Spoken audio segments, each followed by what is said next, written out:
ஆகுண்ணா இன்னி பார்த்த படமா நான் என் லைஃப்ல வேற எந்த படமும் பார்த்தது இல்லைண்ணா. எனக்கு ரொம்ப பிடிச்சிருக்கு.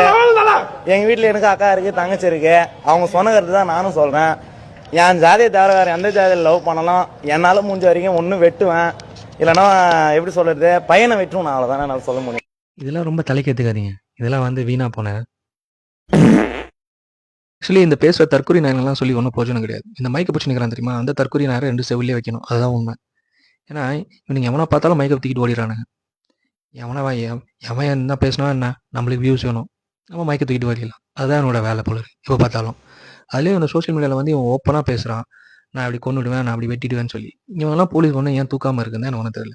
மீடியா சேனல் தான் எடுத்துகிட்டு போய் கொடுக்கணும் போலீஸ்காரங்கிட்ட. ஆக்சுவலி பார்க்க போனோன்னா, சார் பாருங்கள் சார், இவன் மாதிரி குரமேட்டு விட்றான், கொண்டுடுவேன்றான்.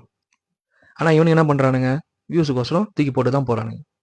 இவனுங்கெல்லாம் சொல்லி ஒன்றும் பிரயோஜனமே இல்லை. கமெண்ட்ஸ்லலாம் வேறு வந்து கதறானுங்க ஜாதி வெட்டி போஸ்ட்டு. இல்லை டிஎம்மில் வேறு ஒருத்தர் வந்து மெசேஜ் பண்ணுறாரு, இது மாதிரி நீங்கள் ஒரு 3 நாள் பேசுவீங்க, 4 நாள் பேசுவீங்க கண்டென்ட்டுக்கோசரம், அதுக்கப்புறம் மறந்துடுவீங்க. ஆனால் அதுதான் உண்மை ஆக்சுவலி. ஏன்னா நம்ம மறந்துடுவோம். ஆனால் கண்டென்ட்டுக்கோசம்னு சொல்ல முடியாது. பட் ஆனால் நம்மளுக்கு வந்து மறதி வந்து ஜாஸ்தி.